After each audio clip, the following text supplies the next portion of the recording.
vent brousse. Avec toi, on rêve.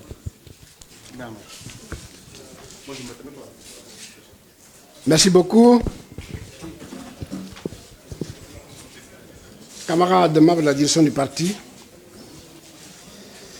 plus spécialement le premier et le deuxième vice-président du parti, Dr Assoadou, professeur Oula Hubert, camarades vice-président des instances et président des instances, camarades vice-président exécutif, camarades secrétaires généraux adjoints, camarades secrétaire général. Camarades secrétaire général, il est unique. Les autres sont les adjoints. Camarades des partis politiques, frères, camarades, non je ne peux pas dire camarades, chers amis de la presse et des médias. À vous tous et à vous toutes, j'adresse mes salutations chaleureuses et amicales. Surtout vous les hommes de presse, je vous remercie d'être venus si nombreux. Cela dénote de l'importance du sujet que nous allons exposer tout à l'heure. Donc merci d'être venus. Nous allons effectivement parler de l'affichage de la liste électorale. C'est un dossier pour nous très important et très sensible, pour lequel il faut qu'on prenne toutes les dispositions pour que le message que nous allons donner soit su et attendu de tout le monde. Chers amis, donc le 17 mars 2025, la Commission électorale indépendante a publié la liste électorale provisoire pour les élections de 2025.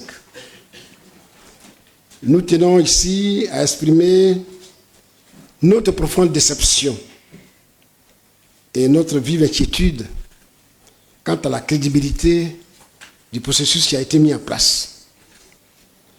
La 6e opération de révision de la liste électorale a débuté le 19 octobre 2024 pour s'achever le 17 novembre 2024, conformément au décret pris à cet effet. Pour nous, ce processus a été un danger réel pour la paix en Côte d'Ivoire, sur la base de ce que nous avons vu, sur la base de ce que nous avons entendu. Tout au long de ce processus, nous n'avons ménagé aucun effort pour interpeller le gouvernement et la CEI sur des éléments confligènes de cette opération au vu de son déroulé. Cette révision de la liste électorale a exclu de nombreux Ivoiriens qui souhaitent s'exprimer pendant l'élection présidentielle de 2025. Nous allons donc procéder à une analyse de la situation qui sera répartie en 2 points, l'analyse de façon générale et l'analyse de façon particulière et spécifique. Nous faisons notre appréciation d'ordre général. Au cours de la cérémonie qui a réuni les partis politiques et les organisations de la société civile, le président de la CEI, M. Cuibière, nous a livré un langage d'agneau. Un langage d'agneau. On était surpris, parce qu'il ne nous a pas habitués à ce type de langage. Il nous a dit, nulle œuvre n'est parfaite. Il en est ainsi de celles réalisées par la CEI. Elle peut comporter des erreurs, des dénis de droit. Je répète bien, des dénis de droit, des irrégularités. Alors que M. Cubière n'a jamais prêté attention à tous nos avertissements, à nos alertes. C'est lui qui dit aujourd'hui que sa liste ne peut pas être parfaite, elle peut comporter beaucoup d'irrégularités. Il les cite. Après nos nombreuses interpellations à l'endroit de la CEI et du pouvoir pour apporter des corrections au processus d'enrôlement, la CEI a fini par établir, je dis bien, sa liste électorale provisoire sans prendre en compte toutes nos revendications, toutes nos suggestions. C'est pour ça que j'ai été surpris que Cubière tienne un tel langage nouveau. La liste actuelle, ou la liste provisoire qu'on nous a présentée, contient 8 761 348 électeurs, dont 769 757 nouveaux électeurs recensés. Là aussi, j'ai pris ma surprise, parce que pendant longtemps, on nous a ressassé qu'on avait près de 1 million de nouveaux électeurs. On était à environ 940 000, 943 000. Aujourd'hui, on nous dit qu'ils sont à 769 000. Vous voyez un peu cette baisse drastique, alors qu'on nous disait que tout se passait bien. Dans tous les cas, on a constaté que la CEI a exclu de cet enrôlement 3 500 000 électeurs. 3 500 000 électeurs. Et nous avons fait une petite comparaison, mais qu'on ne va pas détailler, pour dire que dans la sous-région, nous sommes le seul pays qui va aux élections démocratiques avec une extrême minorité pour élire les dirigeants. Une extrême minorité. On est nombreux et beaucoup d'électeurs ne participent pas au vote. Il se pose alors le problème de la fiabilité de la liste électorale, en plus des fraudes multiples et multiformes que nous dénonçons tous les jours.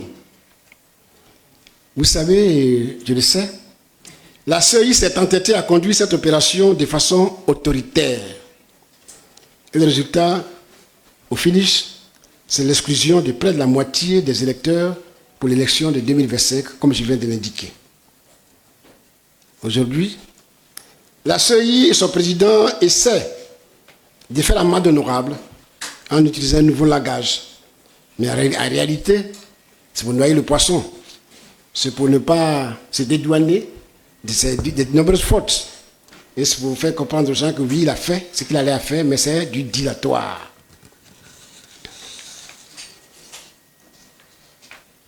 Il faut noter que la CEI a toujours refusé de procéder à l'audit de la liste électorale.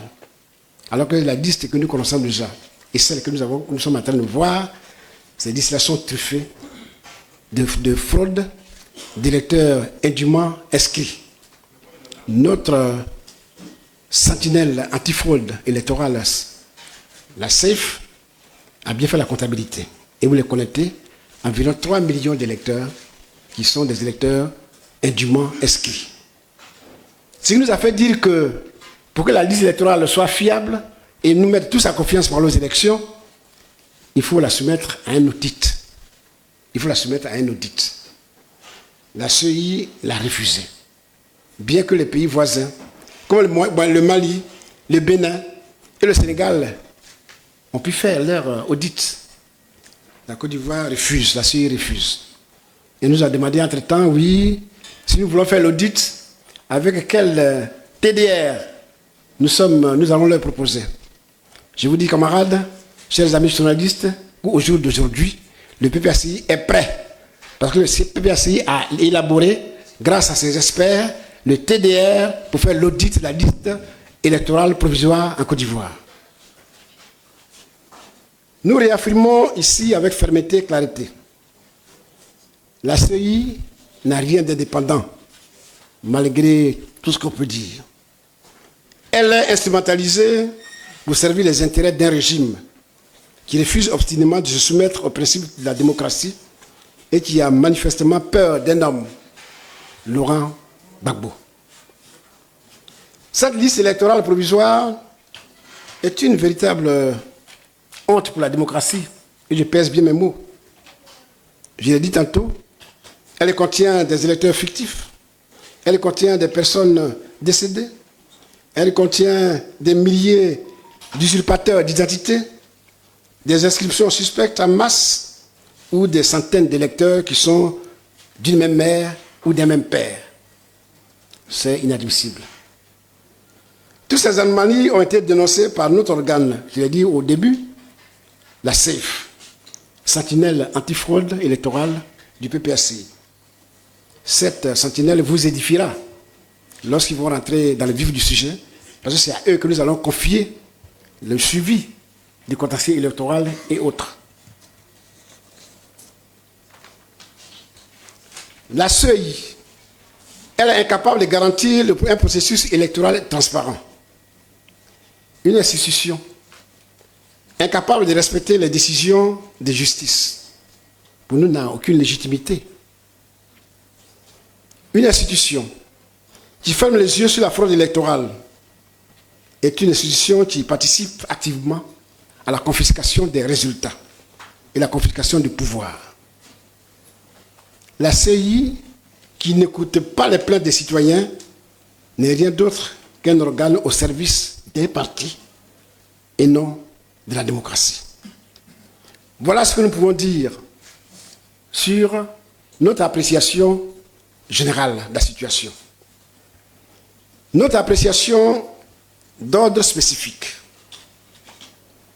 La particularité de la liste électorale provisoire d'aujourd'hui, élaborée par la CEI bien entendu, est le refus d'inscrire le nom du président Laurent Gbagbo. Le refus d'inscrire le nom du président Gbagbo. À ce titre, on peut dire que la CEI et ses dirigeants n'ont pas dérogé à leur logique qui consistait à écarter le président Laurent Gbagbo. Comme il fallait s'y attendre, effectivement, le nom n'est pas dessus. Mais nous allons nous organiser. Nous allons nous organiser parce que on ne va pas se laisser faire.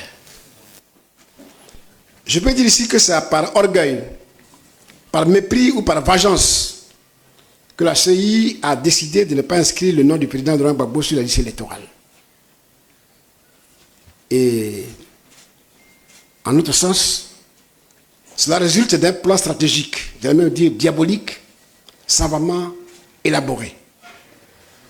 Pour eux, il fallait saper le moral de nos militants et de nos sympathisants pour les détourner de leur mission principale, en l'occurrence la mobilisation et la préparation de la victoire du président Laurent Gbagbo le 25 octobre 2025. Chers amis, c'est peine perdue. C'est peine perdue. Ce n'est pas aux militants du PPACI qu'on va enseigner des méthodes de militantisme, des comportements des militants. Quand tu as attendu Gbagbo Laurent pendant 10 ans, alors qu'il était à la CPI, et que tu ne t'es pas découragé, tu as cru à son retour, tu as cru à son innocence. Ce n'est pas à 7 mois d'élection qu'on va nous effrayer et nous divertir, nous distraire. Donc c'est peine perdue. Le militant du PPACI est prêt à soutenir son mentor jusqu'au bout. Merci.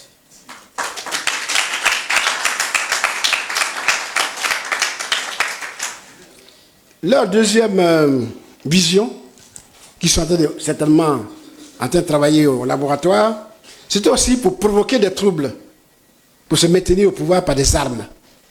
Ben, c'est comme ça que ça se passe. On veut te provoque, on crée des troubles. Bon, comme il y a des troubles, alors je ne fais plus rien. C'est aussi cette tentation, cette tentative-là qu'ils essaient.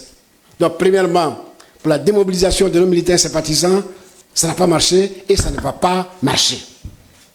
Deuxièmement, pour la création des troubles qu'ils souhaitent, nous allons garder notre lucidité et aller tranquillement où on veut aller.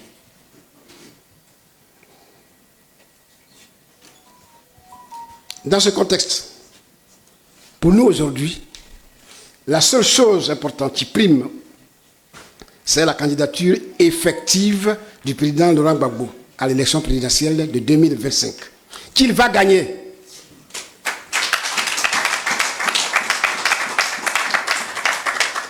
Ceci pour dire, même si ça va déranger,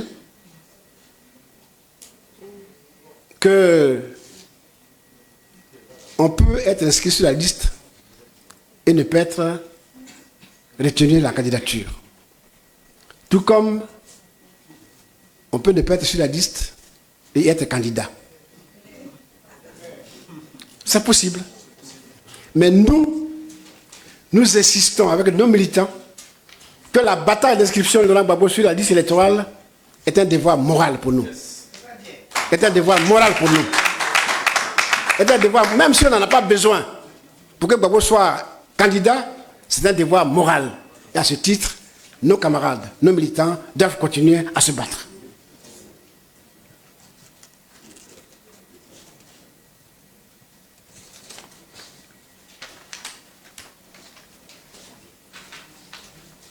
Pour ce qui concerne le président Laurent Gbagbo, je vais d'abord un peu en arrière. Que comme on parle d'inscription sur la liste électorale et qu'on parle de candidature, si c'était tant lié, au jour d'aujourd'hui, le seul homme politique responsable en Côte d'Ivoire qui n'a pas le droit d'être candidat, donc qui n'est pas éligible, c'est bien le président Alassane Ouattara. Parce que la constitution ivoirienne le lui interdit. Parce que la constitution ivoirienne le lui interdit. Or, il targue d'être sur la liste électorale. Donc ça, il faut que vous le sachiez. Ce n'est pas moi qui l'ai dit, c'est la loi ivoirienne qui l'a dit. Pour ce qui concerne Laurent Gbagbo, ce n'est pas la constitution qui l'empêche d'être candidat. Hein. C'est M. Alassane Ouattara qui l'empêche d'être candidat. Parce que c'est M. Alassane Ouattara qui a pris une ordonnance portant code électoral. Notre code électoral n'est pas une loi votée par l'Assemblée nationale, discutée à l'Assemblée nationale. Notre code électoral vient d'une ordonnance qui a été écrite dans le bureau du président de la République. Une fois c'est écrit, ça va à l'Assemblée nationale, et si tu as beaucoup de députés, ils ne discutent même pas, ils ratifient et ça passe. Comme lettre à la poste. Voilà la situation. Je ne sais pas si vous étiez au courant, mais voilà la situation. Le code électoral ivoirien vient d'une ordonnance écrite, signée par le président de la République. Et c'est cette ordonnance qui a été écrite sur mesure qui empêche Laurent Gbagbo d'être candidat. Pour la simple raison qu'on lui aurait trouvé un crime. Ça, je l'ai développé à satiété à une chaîne de télévision pour dire qu'en matière de crimes, je ne sais pas trop de quoi on parle. Je ne sais pas trop de quoi on parle. On aura certainement d'autres occasions pour vous éclairer suffisamment.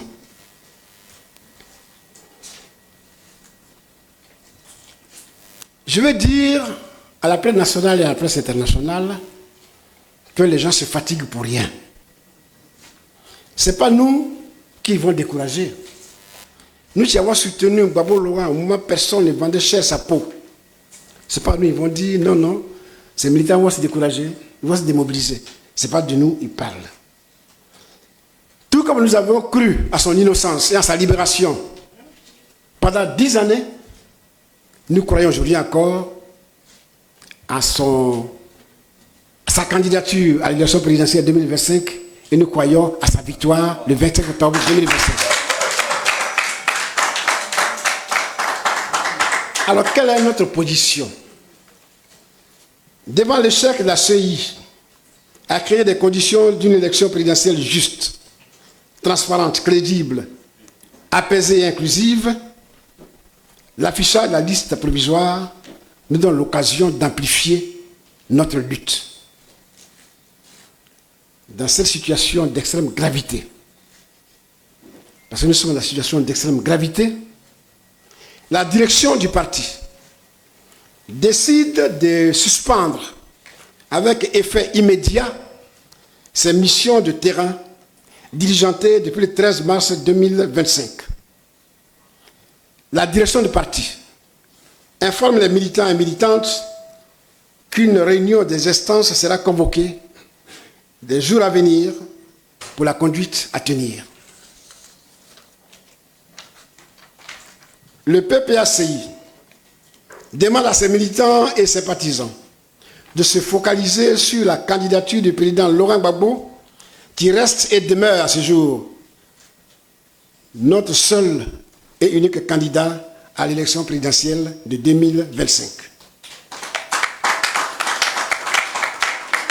Le PPACI demande à ses militants et ses partisans de se concentrer sur le contentieux électoral en se rendant massivement dans les centres d'enrôlement et de se tenir prêt pour la RLE de 2025 que nous demandons de tous nos voeux avant l'élection présidentielle de 2025. Le PPACI condamne sans réserve les actions de la CEI qui constituent à exclure et à entraîner des provocations à l'encontre d'une grande partie de la population ivoirienne.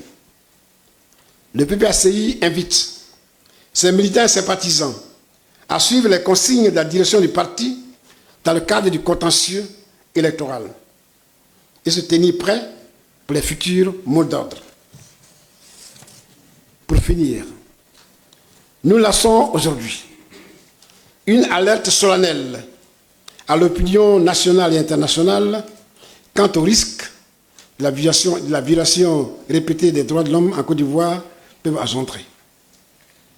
Nous appelons tous nos militaires et ses partisans à se mobiliser dès maintenant pour préparer le contentieux électoral. Aucune irrégularité ne sera sans réponse. Nous allons documenter toutes les anomalies et les dénoncer publiquement. Nous allons déposer des réclamations massives pour exiger la radiation des électeurs fictifs et des fraudeurs.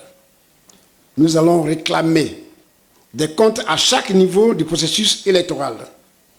Nous allons exiger l'expulsion du président Laurent Gbagbo sur la liste électorale. Mais nous ne sommes pas dupes, nous ne sommes pas naïfs. Nous savons que malgré ce travail acharné, malgré toutes les réclamations déposées, la CEI laissera perdurer ces irrégularités car elle arrange un camp. Mais nous le disons avec force, nous ne nous laisserons pas voler cette élection. Nous ne nous laisserons pas voler cette élection. Le président Laurent Gbagbo est notre candidat et nous continuerons à nous mobiliser pour sa victoire en octobre 2025. Au vu de tout ce qui précède, le PPACI prend à témoin les Ivoiriens et l'opinion internationale que c'est le RHDP qui ne veut pas la paix à Côte d'Ivoire. C'est le RHDP qui ne veut pas la paix à Côte d'Ivoire. En conséquence, le PPACI tiendra le RHDP les responsables de tout ce qui adviendra si ce n'est pas le cas. Chers amis, nous étions venus pour deux sujets. La liste électorale, où le président Laurent Gbagbo ne figure pas. Et en conséquence, ce que ça pourrait peut-être faire de sa candidature. Mais nous répétons que la liste électorale, telle qu'elle a été élaborée, est une liste électorale dangereuse pour la paix en Côte d'Ivoire. Et à ce titre, nous allons faire ce que nous avons à faire concernant le contentieux électoral. Pour ce qui concerne la candidature du président Laurent Gbagbo, je voudrais rassurer nos militants et militantes que le président Gbagbo est un candidat à l'élection présidentielle de 2025 qu'il va gagner. Je vous remercie.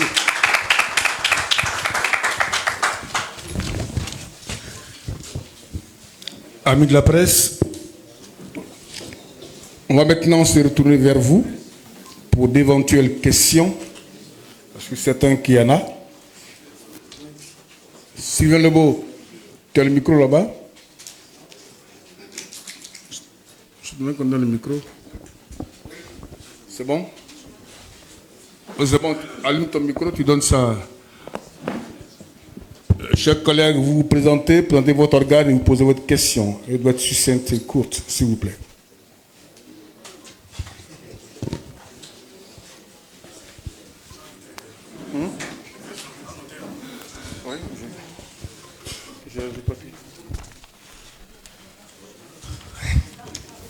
Bonjour, Monsieur le Président.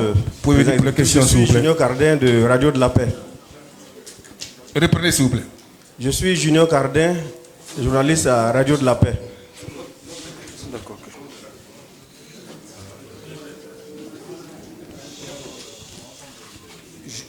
Junior Cardin.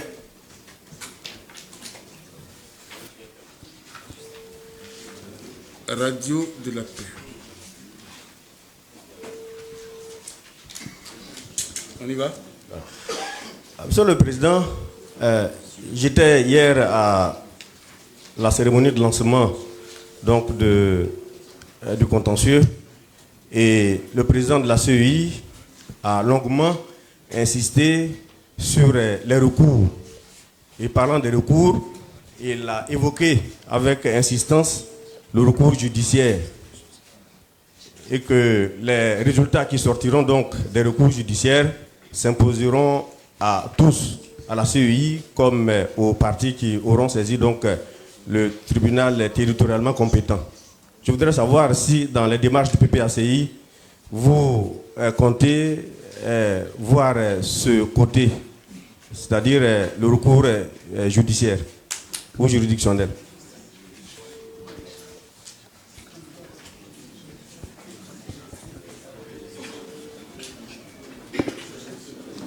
Bonjour, je suis Edi Bibi, journaliste à l'Inter. Une seconde.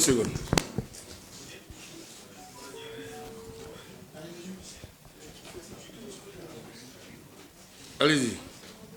Je suis Edi Bibi, journaliste à l'Inter. En 2023, lorsque la liste électorale provisoire a été publiée en mai, on a assisté à une conférence de presse un peu similaire du PPACI qui dénonçait, qui en même temps a annoncé tenir des réunions. Après, on a assisté à des conférences. Et puis en 2023 et 2025, on a assisté à beaucoup de meetings, des tournées de mobilisation, d'information, de sensibilisation des populations partout sur le territoire national. On a vu aussi des recours juridiques. Le président Laurent Gbagbo lui-même est allé à Angré pour faire une réclamation. Et aujourd'hui, on se retrouve en 2025, à moins de 8 mois de l'élection présidentielle, et son nom n'est toujours pas sur la liste électorale. Alors la question c'est, qu'est-ce que le PPACI va faire de nouveau, qu'on n'a pas encore vu, et qui pourrait faire changer la donne pour l'élection présidentielle de 2025?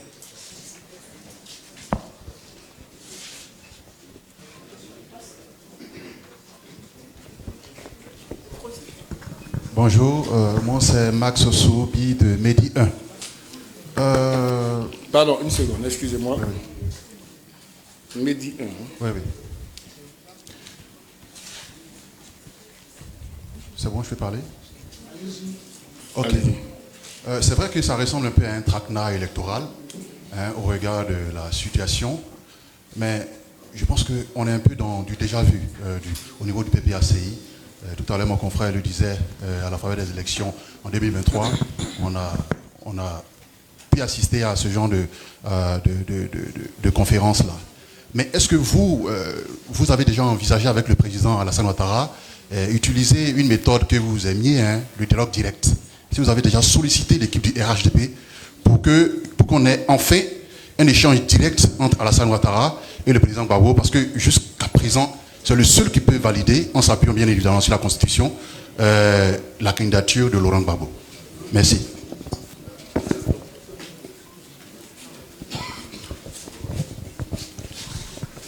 Germain Sewi, l'horizon info.net. Monsieur le Président, il y a une question qui revient très souvent. Quel est le rôle des représentants des partis politiques au sein de la CEI? Alors, il y a un constat qui est fait. C'est que cette présence-là ne permet pas, je veux dire, de rectifier tout ce que l'opposition reproche à la CEI. La liste électorale est remplie d'irrégularités. Si vos représentants n'ont pas la possibilité de changer quelque chose, ils font quoi à la CEI? Deuxièmement, est-ce que vous ne voyez pas que la CEI est en train de vous tendre, sinon le pouvoir en place est en train de vous tendre un piège? Parce qu'il y a un recensement qui doit être fait, donc il a été budgétisé, et le recensement n'a pas été fait. L'argent est parti où? Alors, la CEI peut dire, mais vos représentants sont là, avec nous. Si l'argent disparaît, c'est que c'est nous tous qui avons dépensé cet argent-là. On peut vous dire ça. Alors, qu'est-ce que vous faites? Pourquoi vous maintenez la présence de vos représentants au sein de la CEI tout tout en sachant que ces présidents n'apportent rien. Tout ce que vous demandez comme réparation, comme correction, il n'y a pas de possibilité de le faire. Alors, ils sont là pourquoi? Merci.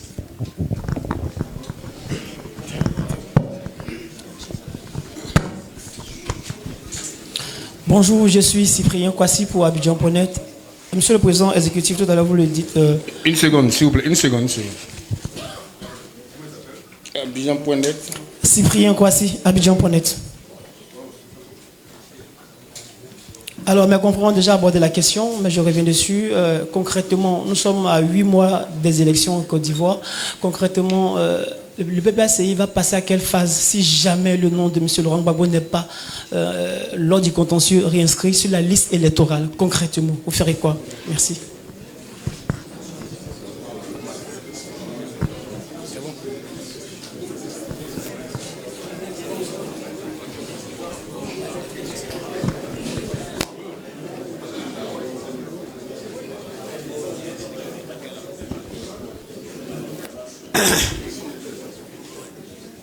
La dernière question, c'est ça?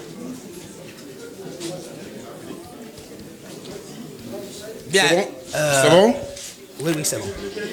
Une dernière question, puis on répond. Je suis Gobson Zago, journaliste à la Nouvelle Alliance. Hier, nous étions à la CEI.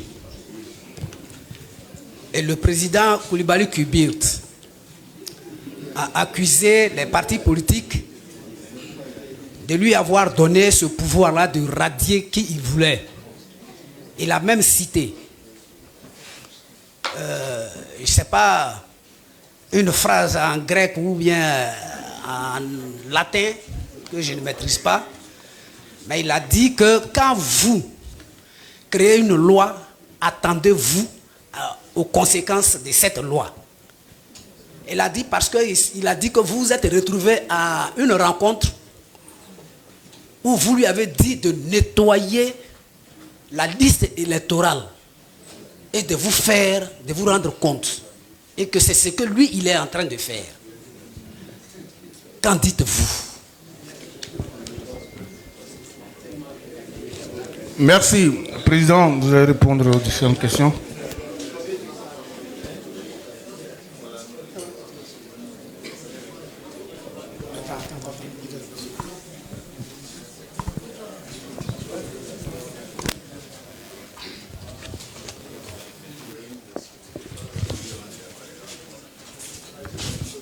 Chers amis, je suis revenu. Il faudra me dicter les questions, tu les as bien notées. Première question, c'était de qui?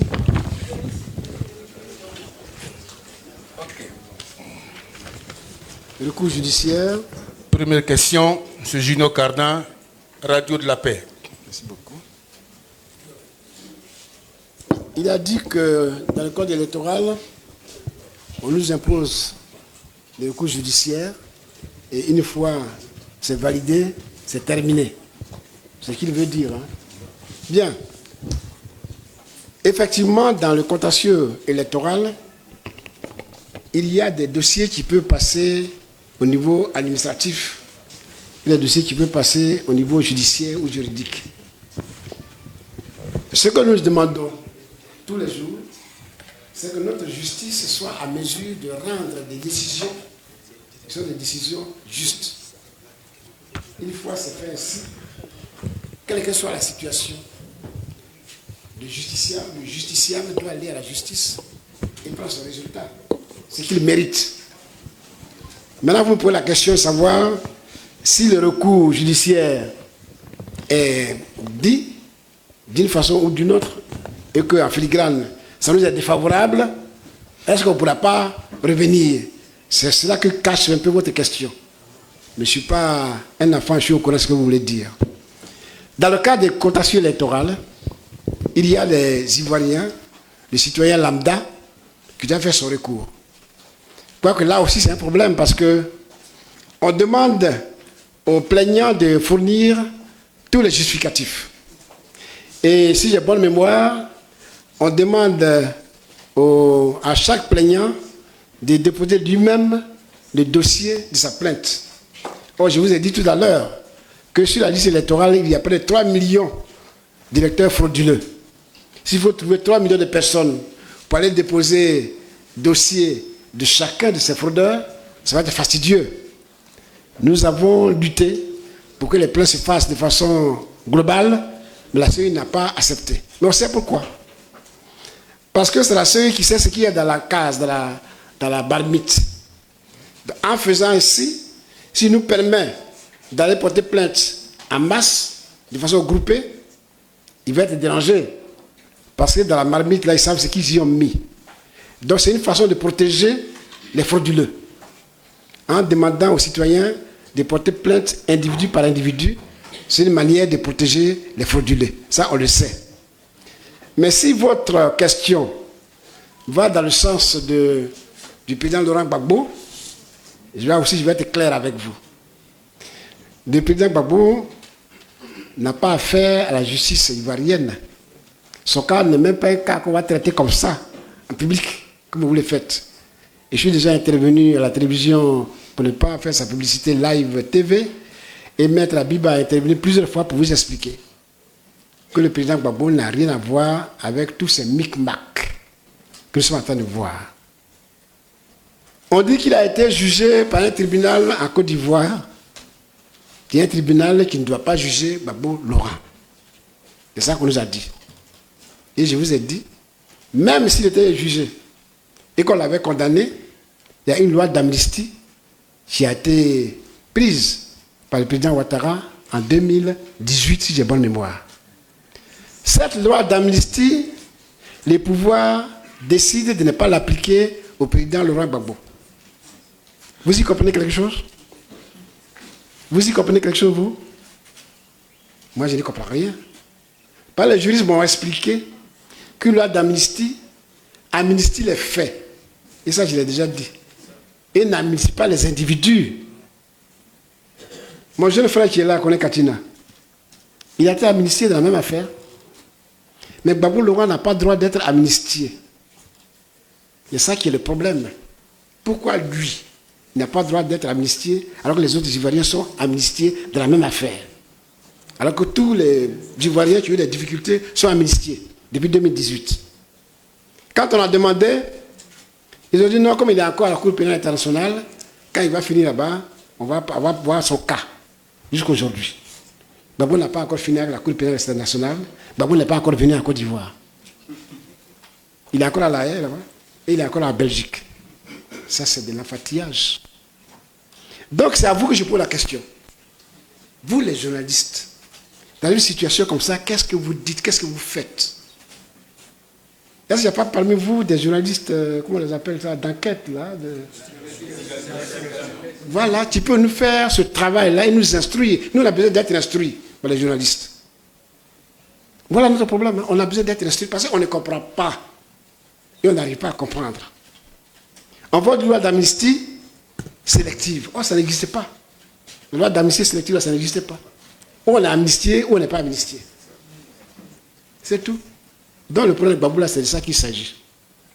Et je vous dis que si c'est pour juger Laurent Gbagbo, ce n'est pas la justice, le tribunal ordinaire qui le juge. Et là aussi, je répète, je suis enseignant, qu'il faut aller poser la question au Conseil constitutionnel. Parce que c'est le Conseil constitutionnel qui veille sur la régularité des lois. C'est-à-dire quand on applique les lois en Côte d'Ivoire, que les députés ont envie de voter, là, c'est le Conseil constitutionnel qui veille sur la régularité de cette loi. Est-ce qu'elle est bien appliquée? Est-ce que celui qui prend la décision n'abuse pas? Et ainsi de suite. C'est le Conseil constitutionnel qui nous aide à comprendre et qui prend les décisions pour nous protéger. Que dit le Conseil constitutionnel de Côte d'Ivoire sur la situation de Gbagbo, jugé par un tribunal incompétent? C'est tout. Posez aussi la question que je me pose. Soyez nos relais pour nous aider à mieux comprendre parce qu'on ne comprend pas. Donc si c'est de Gbagbo que vous voulez parler, je pourrais dire que le côté Gbagbo là, c'est que c'est monsieur Alassane Ouattara qui ne veut pas qu'il soit candidat, un point, un trait. C'est tout. Sinon, ce n'est pas la justice. Ce n'est pas la justice. Alors quelqu'un m'a dit, et j'ajambe un peu les questions, pourquoi on ne va pas discuter avec le président Ouattara? Là aussi, on a des réponses. On a dit ici, on a dit sur tous les plateaux, que nous avons écrit au gouvernement en 2024, si mes souvenirs sont bons, février-mars, 2 courriers que nous avons adressés. Je le répète encore, le gouvernement de Mambé n'a pas daigné nous répondre. Il nous a méprisés. Il nous a méprisés. C'est ça que nous savons. Donc on a fait la démarche pour parler de la Côte d'Ivoire, pas forcément de nous, pas forcément de Laurent Gbagbo, mais parler de la Côte d'Ivoire. Parce que nous voulons la paix dans ce pays. Et le président Gbagbo a été longtemps absent. Et comme c'est lui qui a été la grosse victime de cette affaire, si Laurent Gbagbo est dans la réconciliation, nous pensons que ça peut être porteur. Donc son équipe, son groupe, son parti avait pris le devant des choses pour aller parler de tout ça avec le président Ouattara à travers son premier ministre. Le premier ministre nous a répondu avec un silence sonore, assourdissant. C'est ça que je sais. Donc, ce problème-là, je vous le confie. Aidez-nous aussi à puiser, à creuser, pour qu'on comprenne. Parce qu'on est allé un peu à l'école et on a l'impression qu'il y a un langage qu'on ne comprend pas. Donc, aidez-nous à comprendre. Le deuxième... Edi Bibi, l'Inter. Voilà. Il dit qu'à l'époque, en 2023, quand il y a eu ce problème, le problème du président Laurent Gbagbo qui n'est pas sur la liste électorale, ou quand la liste électorale est sortie, on a fait des meetings, on a fait des recours judiciaires ou juridiques, et le problème perdure. Qu'est-ce que nous envisageons de nouveau? C'est bien ça. Est-ce qu'il y a une nouvelle étape? Les nouvelles étapes. Les nouvelles étapes d'un parti politique, ce n'est pas ici qu'on va vous dire ça. Ce n'est pas ici que je vais vous dire comment travaille le PPACI. Ce n'est pas ici que je vais vous dire que demain je vais à un meeting à Benoît, je vais à un meeting à Marcory. Non, c'est dans nos instances que nous décidons. Donc souffrez que on vous donne l'information un jour, lorsqu'on aura fini de parler entre nous. C'est un peu comme ça qu'un parti politique marche. Donc chers amis, souffrez qu'il soit ainsi. Le suivant. Horizon info.net. Le rôle de représentant de la PPACI à la CEI, que font-ils là-bas? Pourquoi ils sont maintenus si tant est que tout ce qu'on porte comme revendication n'est pas pris en compte? Bien, il a vraiment parlé au pluriel là. Parce que tu sais.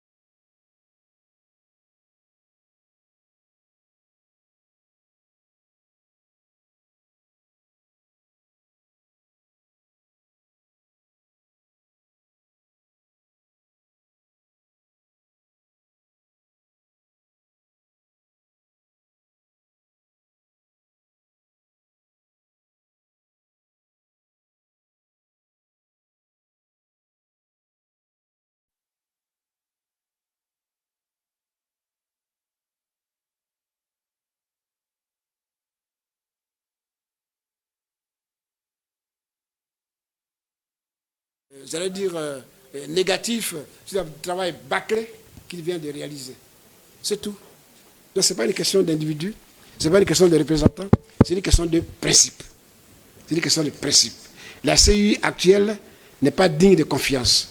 On ne peut pas aller avec cette CEI-là à l'élection présidentielle et aux autres élections. C'est pour ça que nous demandons tout simplement sa dissolution. À défaut, sa réforme à profondeur. Pourquoi on y mettre des gens qui inspirent confiance? C'est tout. Ça peut être des politiques, ça peut être de la société civile, mais il faut que ces gens-là nous inspirent confiance. Donc voilà, on n'a pas tergiversé longtemps sur ce dossier. Je pense que c'est tout simple pour nous. Mon ami, deuxième intervenant. Monsieur Kwasi, Abidjan.net. Il dit quoi? Le PPACI passera à quelle phase si le président Gbagbo n'est toujours pas inscrit après la publication de la liste définitive? Il faut qu'on soit clair. Je dis que par principe, nos militants se battent pour que Gbagbo Laurent soit sur la liste électorale, par principe. Mais en la vérité, ce qui nous intéresse, c'est la candidature du président Laurent Gbagbo à l'élection présidentielle de 2025. Ben, il y a 2 voix. Mais cette bataille doit se mener concomitamment. Concomitamment. Parce qu'il y en a qui tiennent à ce qu'il soit sur la liste. Pour eux, c'est un enjeu. Et puis il y en a qui disent, bon, si les candidats, mais s'il n'est pas sur la liste, si les candidats, nous, ça nous arrange. Donc il faut concilier les 2 points de vue et avancer. Gbagbo Laurent doit être candidat à l'élection présidentielle de 2025. Et il va gagner cette élection. C'est ça qui est notre vision. C'est ça qui est notre vision. Donc j'espère que vous m'avez compris. La dernière question de la liste. Après, on ouvrira une autre liste de questions. Okay. Hier, à la CEI, la question est posée par la nouvelle alliance de notre frère. Hier, le président de la CEI a dit avoir reçu les pouvoirs de radier qui il voulait. De qui, je ne sais pas bien, mais qu'est-ce que le PPSI en pense? Sur la question. Merci beaucoup. Ça aussi, on l'a dénoncé. Vous savez, nos amis, nos parents, nos frères de la CEI ont l'art de chercher toujours à noyer le poisson. Donc, quand ils sont en face de toi, ils te disent ce que tu veux entendre. Ils te disent ce que tu veux entendre. Quand ils tournent le dos, ils font autre chose. Quel parti politique PPACI qui a donné caution ou mandat à Cubière de radier les populations, les électeurs? Comme le disent. Ici, notre seul représentant qui est là-bas s'appelle Demba Traoré. Il est seul. C'est pour ça qu'il vous parle d'île. Il, c'est beaucoup. Hein? On a combien de représentants? Nous, on n'a qu'un seul représentant. Dans le île, là, ça ne s'applique pas à nous. Notre représentant n'a même pas droit à la parole là-bas, chers amis. Notre représentant n'a même pas droit à la parole parce qu'il n'est pas dans le bureau central de la commission. Ceux qui décident à la CEI, c'est ceux qui sont membres du bureau central de la commission électorale indépendante. Ils sont 8 personnes. Sauf erreur de ma part. Ils sont 8 personnes. Demba Traoré, pour ne pas le nommer, n'est pas dans cette commission, n'est pas dans ce bureau. Il est un membre quelconque. Donc les autres décident et on lui impose la décision. Même s'il était dans le bureau central, il est seul. Le bureau central de la CEI, vous connaissez la composition, vous connaissez les hommes et les femmes qui y sont. Si on veut compter les vrais opposants à la CEI, on est 2. On est 2. Et je prends bien mon temps de le dire. Il y a le PPACI, notre parti, et il y a le PDCI, le parti d'à côté. Les autres, leur présence est problématique, mais ils y sont. Parce qu'ils sont partis sur des étiquettes et ils reviennent avec des étiquettes. À vous de faire la distinction. Mais ils sont partis sur des étiquettes et ils reviennent avec des étiquettes. Que ce soit la société civile, que ce soit les partis politiques, c'est la même chose. Je vais donner un exemple que je connais bien parce que j'ai failli avoir un débat avec ce monsieur. Malheureusement, ça n'a pas eu lieu. Mon jeune frère vice-président, bien deuxième ou premier vice-président, Degou Alain. Il est parti à la CEI sous l'étiquette du Front populaire ivoirien. C'est quand on était encore là-bas qu'on l'a mis à la CEI. C'est pas nous qui l'avons mis, mais notre président l'a mis à la CEI, on l'a accompagné. Un jour, j'apprends que ça doit être en 2020 que Alain Degou avait suspendu sa participation à la commission électorale. C'était à l'époque où il y avait la désobéissance civique. Donc, en lieu et place de la neutralité, il est devenu partisan. Il est sorti. Et aujourd'hui, ce sont ces personnes-là qui disent qu'elles sont neutres, elles sont impartiales, qu'elles sont des arbitres. Mais je vais plus loin. Il n'y a pas longtemps, le FPI a signé un accord avec le RHDP pour être un partenariat. Tu ne peux pas être opposant et avoir un partenariat avec un parti au pouvoir. Donc c'est tout ça que nous voyons. Il y a beaucoup d'exemples comme ça. Mais je cite cet exemple précis parce que j'étais là, je fais partie de ceux qui l'ont mis là. C'est pour ça que je donne son exemple. Qu'il m'en excuse, mais il fallait que je donne cet exemple pour que vous compreniez bien. Alors, on dit, si on écarte Gbagbo, qu'est-ce qu'on fait? Vous posez des questions, quelqu'un l'a posé tout à l'heure, de façon un peu subtile. Mais on finit, c'est de ça que vous voulez parler. Si Gbagbo n'est pas candidat, qu'est-ce qu'on fait? Nous ferons ce qu'il faut faire pour qu'il soit candidat. Nous ferons ce qu'il faut faire pour qu'il soit candidat. Je pense que c'est suffisamment clair. Nous sommes un parti politique. Ce n'est pas ici que je vais vous dire ce que nous avons à faire et ce que nous faisons. Nous sommes suffisamment sages, suffisamment responsables pour prendre des décisions qui sont des décisions bonnes pour la Côte d'Ivoire et pour notre parti. Donc, nous ferons ce qu'il faut faire pour que Laurent Gbagbo soit candidat à l'élection présidentielle de 2025 qu'il va gagner. On va prendre encore 2 questions. Ne quitte pas.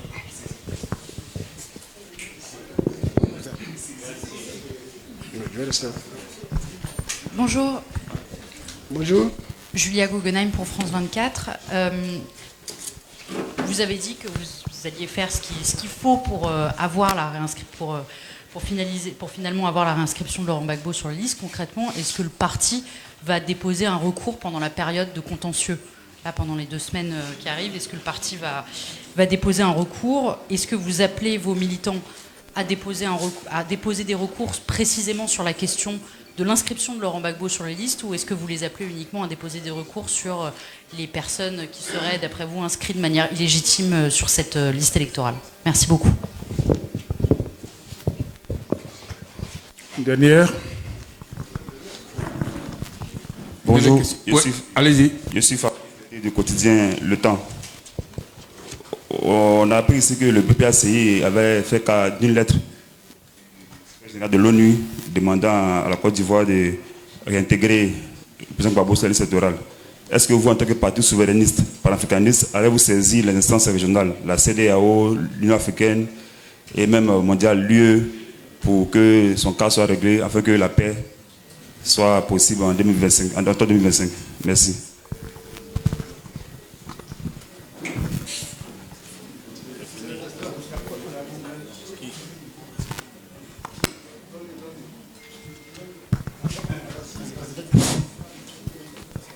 Bonjour professeur, je suis Félix Théa Distrait du quotidien Notre Voix. Reprenez s'il vous plaît. Je suis Félix Théa Distrait du quotidien Notre Voix. Bonjour professeur. Vous avez énuméré un certain nombre de griefs. Avant vous, il y a un certain nombre de partis politiques d'opposition qui ont les mêmes griefs contre le pouvoir en place. Et par rapport à ça, il y a une coalition qui s'est déjà constituée pour amener le pouvoir en place à réviser sa posture. Est-ce que vous, aujourd'hui, vous allez vous inscrire dans cette posture et a dit créer aussi une coalition pour conjuguer vos efforts, parce qu'on le dit, c'est ensemble qu'on est plus fort?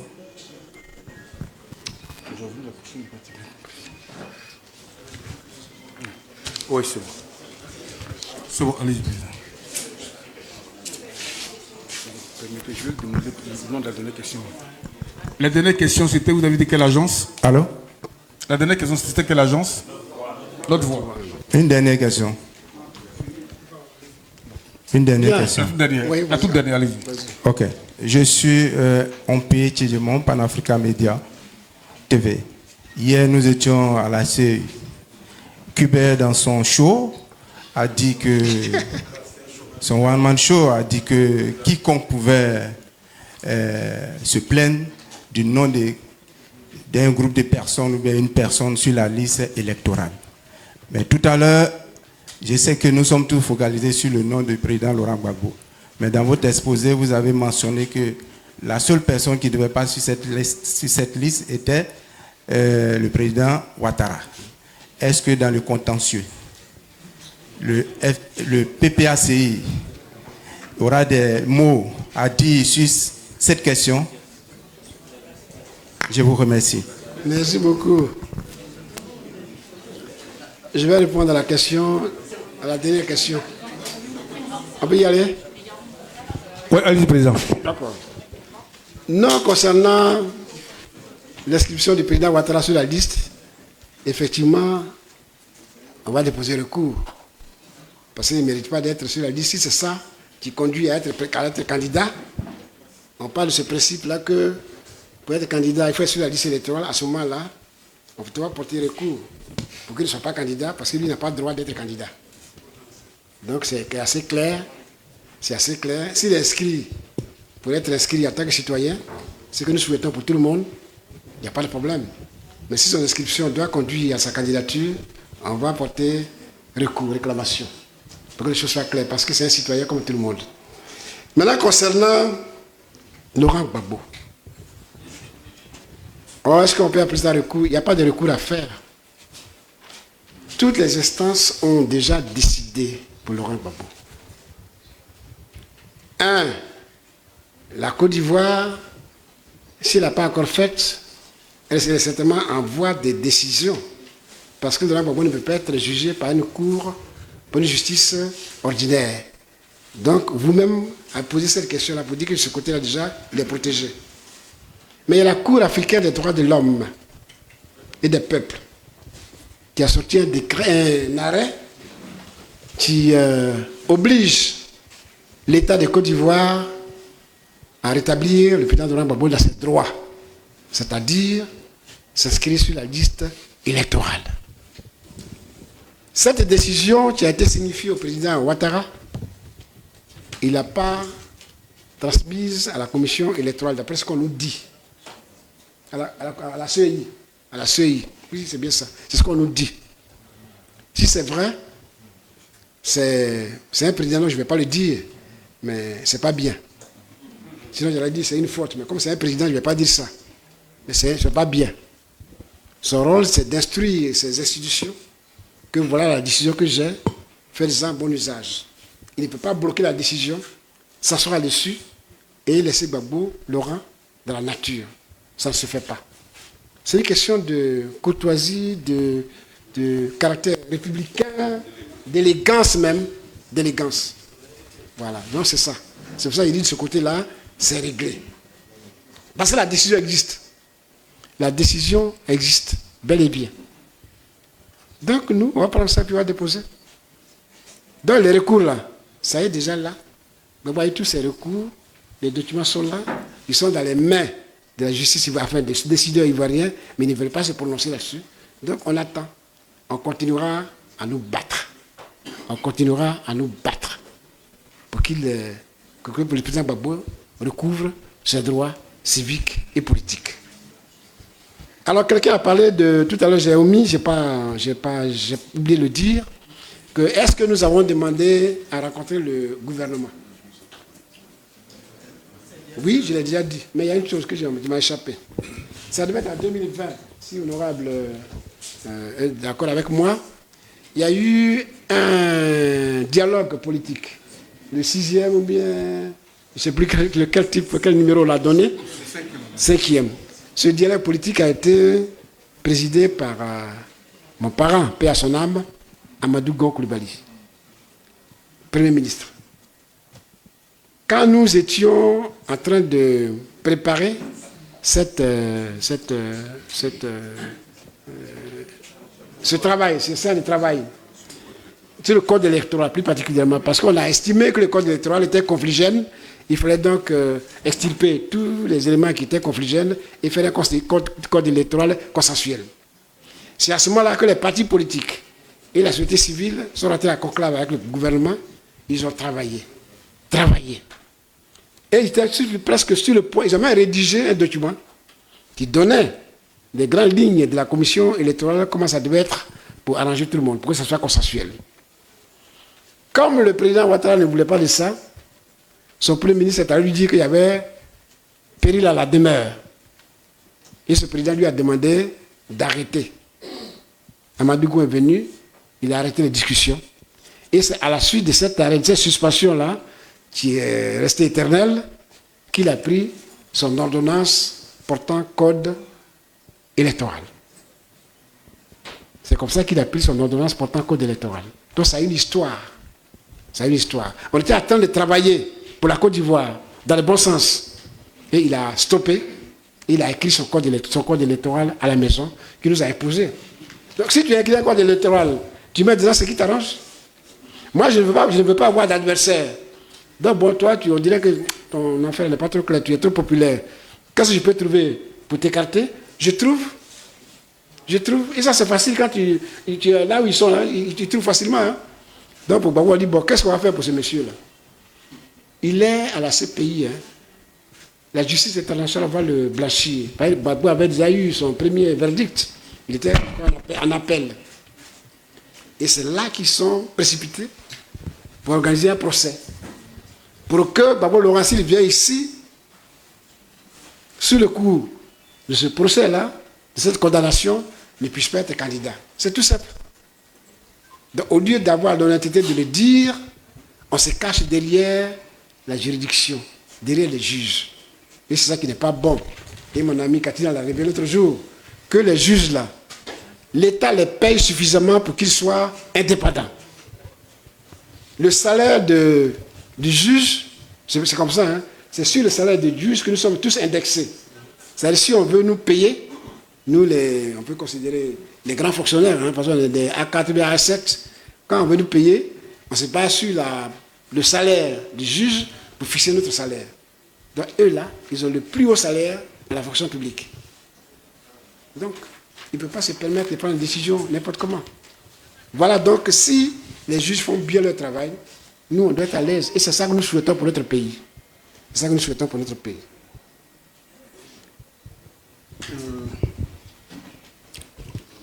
Tété de Le Temps dit ceci. Tété. À l'époque, le président Gbagbo a dit que l'ONU avait écrit au gouvernement ivoirien pour l'inscription de son nom sur la liste électorale. Il veut savoir, le PPACI a-t-il saisi les institutions sous-régionales, la CEDEAO, l'Union africaine et tout ça, pour le cas du président Gbagbo?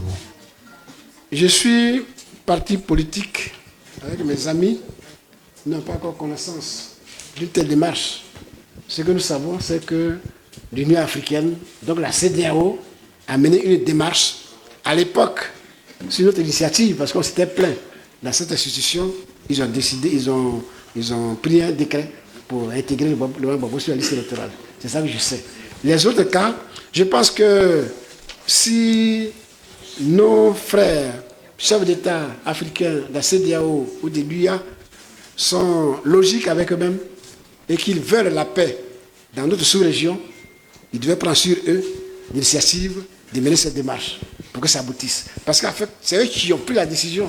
Si la décision n'est pas appliquée, pourquoi ils se taisent? Pourquoi ils se taisent? Je dois rappeler, contrairement à ce que les gens disent aujourd'hui, ils s'asseyent dans leur bureau et disent non, je ne dois rien à personne. Moi, je suis venu ici, je ne dois rien à personne. On ne doit rien à la France, je ne dois rien à personne, je suis indépendant, je suis, comment on dit ça, nationaliste ou bien patriote. C'est maintenant qu'on découvre tout ça.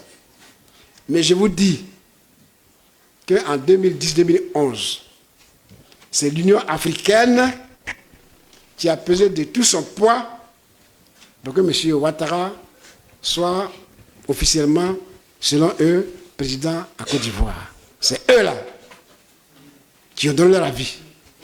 Et les Blancs le disent, l'Union européenne le dit. Parce qu'avant de prendre les décisions, ils interrogent vos pairs, dont l'Union africaine a été interrogée, la CEDEAO a été interrogée, et ils ont donné leur avis favorable pour qu'on dégage Gbagbo. C'était ça à l'époque. Maintenant, beaucoup d'eau a coulé sous le pont, donc les choses ont changé. Je pense qu'ils ont tout intérêt à faire un amende honorable, à revenir, si c'est la paix qu'ils veulent pour la Côte d'Ivoire, pour arranger les choses. Ce n'est pas compliqué. C'est d'expliquer au gouvernement ivoirien que pour la paix en Côte d'Ivoire, là, il est mieux de faire ceci, il n'est pas bon de faire cela. Et puis on avance. On ne tue personne. On ne tue personne. Notre voix, je vais essayer d'avoir bien compris la question. Il y a une coalition qui est mise en place en ce moment. Est-ce que le PACI y est partie prenante? Sinon, est-ce que le PACI envisage de créer sa propre coalition? Le PPACI n'est pas partie prenante de la coalition CAP Côte d'Ivoire. Je voulais vous dire que nous aussi, nous avons notre CAP interne. Hein. On appelle ça CAP 2025. Nous l'avons créé il y a très longtemps. Ça nous permet d'aller sur le terrain pour faire les cococos et autres actions sur le terrain. Ça fait depuis le mois de, je sais pas moi, le mois de juin 2024 que nous avons créé ça. Donc nous avons notre propre CAP. Aujourd'hui, nos amis prennent le CAP pour mettre Côte d'Ivoire dessus. La dernière fois que j'ai discuté un peu avec eux, amicalement, bon, j'ai un peu rigolé. Je leur ai dit, ben, on dirait que vous avez pris notre CAP. Bon, là n'est pas le problème. Nous sommes dans un pays où on a au minimum 100 partis politiques. 100 partis politiques reconnus. Au minimum. Hein. Aujourd'hui, on me dit qu'il y a une coalition de 25 partis politiques. J'applaudis des deux mains. Mais en même temps, j'ai dit, bon, et les autres, qu'est-ce qu'ils font? Donc 25, plus 25, plus 25, je crois qu'on va avoir à peu près 5 plateformes. Si mes calculs sont bons. 100 divisé par 25, on a à peu près 4 plateformes. Donc il y a encore de la place pour les plateformes. Ça participe au bouillonnement de la vie politique dans nos pays. Mais nous, on n'est pas membre de cette coalition. Nous sommes en train de nous organiser pour que ceux qui adhèrent à l'appel du président Laurent Gbagbo, l'appel de Benoît Santan, 14 juillet 2024, cela vienne avec nous et doit voir ce qu'on peut faire. Pour l'instant, on est en train de travailler. On est en train de travailler. Et comme j'ai dit, parce que c'est moi qu'on a chargé de rencontrer des frères des autres partis politiques, j'ai dit que je me suis donné une méthode dans la discrétion. Donc on ne fait pas de bruit, hein, mais on travaille. Nous sommes au travail. On a fini? Amis de la presse, je pense que la question, il n'y en a plus. Monsieur le Président, cette conférence peut tirer à sa fin. Quel est votre mot de fin? Chers amis journalistes, camarades de la direction du parti, vous tous, nous étions venus ce matin pour nous essayer à cet exercice qui consiste à échanger avec les hommes des médias. Le sujet d'aujourd'hui, c'était la liste électorale et par ricochet, la candidature du président Laurent Gbagbo. Ce que je retiens de nos discussions, c'est que nous sommes tous intéressés par la situation du président Laurent Gbagbo. Vous tous. Que vous l'aimiez, que vous ne l'aimez pas, vous êtes tous intéressés. Parce que parler de quelqu'un, ça veut dire quelque part, il vous intéresse. Donc ça me réjouit. Continuons à parler du président Laurent Gbagbo, parce qu'il a beaucoup apporté à notre pays. Il a été président de ce pays pendant une dizaine d'années, dans des situations et conditions difficiles, mais pour ceux qui sont un peu plus âgés parmi vous, ils savent ce que ce monsieur a fait pour la Côte d'Ivoire. Ils savent ce que ce monsieur a fait pour la Côte d'Ivoire. Aujourd'hui, après avoir subi des humiliations, des tracasseries, tout ce que vous voulez, à la prison de La Haye, il est revenu à Côte d'Ivoire et ils veulent encore rentrer dans la politique pour apporter son expérience à la Côte d'Ivoire. Apporter son expérience à la Côte d'Ivoire. Il a dit qu'il vient pour faire un seul mandat. C'est pour lui qu'on se bat. On veut lui barrer la route pour sa candidature à l'élection présidentielle. Et nous disons que ce n'est pas bien. Pour un pays qui veut aller à la paix, ce n'est pas bien. Et que nous, PPACI, nous allons nous battre pour que Laurent Gbagbo soit candidat à l'élection présidentielle et qu'il gagne les élections. C'est ça notre mission. Dans cette mission, nous voulons qu'il y ait la paix. Que les élections se passent dans la paix. Nous avons parlé d'élections justes, transparentes, crédibles, inclusives et apaisées. Nous travaillons à cela. Tout à l'heure, je vous ai dit que nous avons interrompu nos missions de terrain. C'était ça que nos camarades étaient allés dire aux populations. Mais comme la situation que nous vivons aujourd'hui est d'une extrême gravité, nous avons suspendu et peut-être qu'on va répandre. Dans tous les cas, le PPACI et son président Laurent Gbagbo œuvrent pour la paix en Côte d'Ivoire. Il faut que les Ivoiriens lui emboîtent le pas, que les Ivoiriens qui l'aiment et qui pensent comme lui viennent avec lui pour qu'on parle de la Côte d'Ivoire, pour qu'on parle de la paix en Côte d'Ivoire, la prospérité en Côte d'Ivoire, la fraternité en Côte d'Ivoire. Je vous remercie. Merci, amis de la presse. Ici prend fin cette conférence de presse. Rendez-vous très prochainement pour une autre conférence de presse. Merci. J'ai besoin de parler à... C'est possible de trouver quelqu'un qui soit... Aujourd'hui